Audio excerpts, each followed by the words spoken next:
Hello everyone, and welcome to my channel.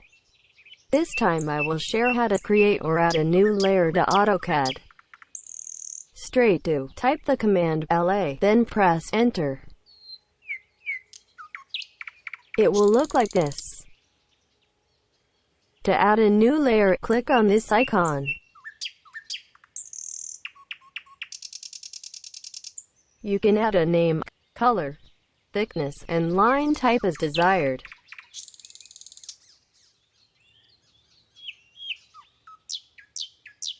After it's done, we will try using it. We make 3 objects, then we will change the layer.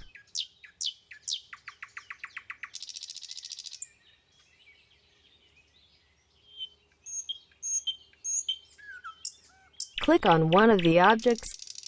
Then we go to the layer, and select one of the layers that we want, and be like this.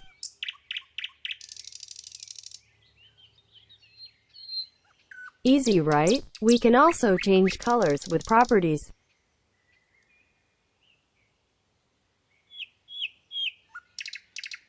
Click Object and then right-click on the mouse. Select Properties and Finished.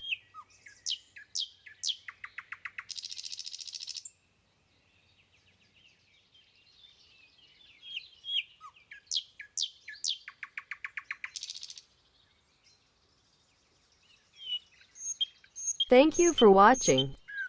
See you all tomorrow.